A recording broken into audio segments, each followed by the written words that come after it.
Mamma mia! Salut les amis et bienvenue dans cette nouvelle vidéo des Teachers du Net.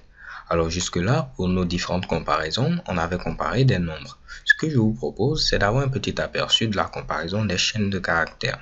Donc si je mets ici 4 inférieur à 5, cela va me retourner true, parce que 4 est bel et bien inférieur à 5. Ok? Donc voyons voir maintenant si je tente de mettre un petit put de 15, mais cette fois-ci 15 sous forme de chaîne de caractères, est-ce que 15 est inférieur à 4? Donc on sait que normalement le nombre 15 n'est pas inférieur à 4, mais lorsque je vais valider, vous voyez que j'ai true. Alors pourquoi j'ai ce fameux true là? En effet, lorsque vous comparez deux chaînes de caractères, il va commencer ici caractère après caractère pour la comparaison. Donc il va venir à ce niveau. Est-ce que 1 est inférieur à 4? Oui, 1 est inférieur à 4. Donc automatiquement il retourne true. Pas besoin de continuer.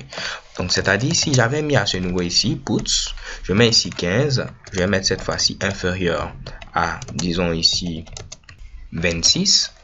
Qu'est-ce qui va se passer? Il va comparer. Est-ce que 1 est inférieur ici à 2?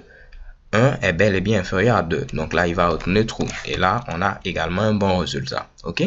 Donc, voyons voir maintenant si je mets ici la chaîne de caractères ici chien, que je vais comparer ici avec la chaîne de caractères voiture.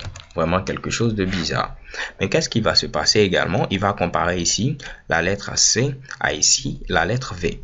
Et c'est comme ce que vous avez au niveau d'un dictionnaire. Donc, vu que la lettre C vient bien avant la lettre V, il va vous renvoyer donc true. Ok, donc dès qu'on compare les deux premiers, on voit que C vient ici tout simplement avant V, automatiquement on aura ici true. Donc je vais tenter ici de mettre pourquoi pas, est-ce que chien est inférieur ici à chat, pour avoir quelque chose de beaucoup plus intéressant. Donc il va comparer C et C. Donc là les deux sont égaux, on continue. H et H, les deux sont égaux, on continue. Est-ce que I vient avant A? Non, donc on a le A qui vient avant le I. Donc à ce niveau là il va retourner false. Ok, donc si je valide check et bam, il retourne false.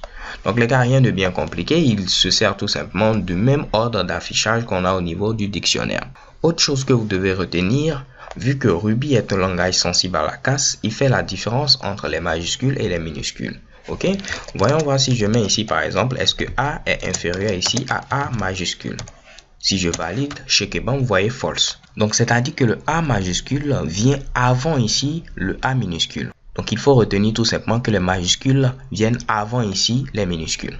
Vous pouvez le confirmer en mettant tout simplement ici A majuscule, point ordre. Cela vous permet de pouvoir voir la valeur numérique qui se cache derrière le caractère A.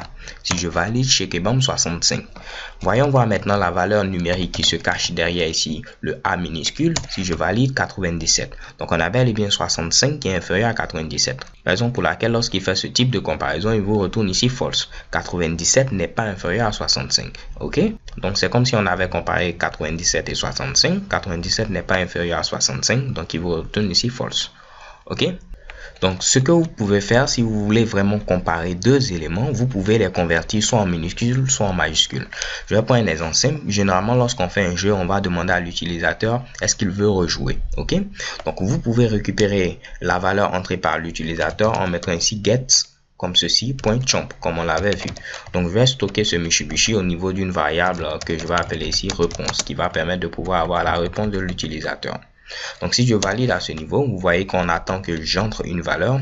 Je vais mettre pourquoi pas ici yes. Ok, vous voyez que j'ai mis le fameux yes ici en minuscule.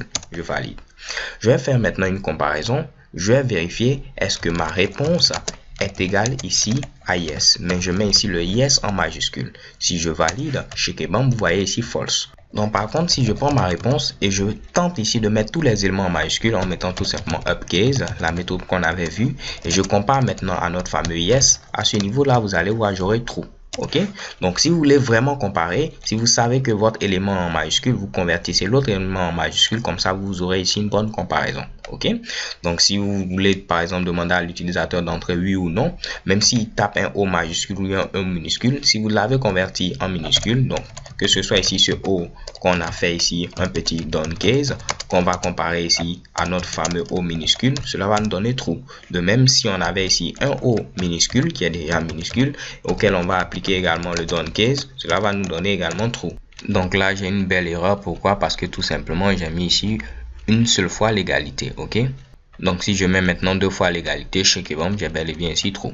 Alors les gars, c'est tout pour cette vidéo. J'espère que vous l'avez apprécié. So thanks for watching. Don't forget to subscribe and have a nice day. Peace.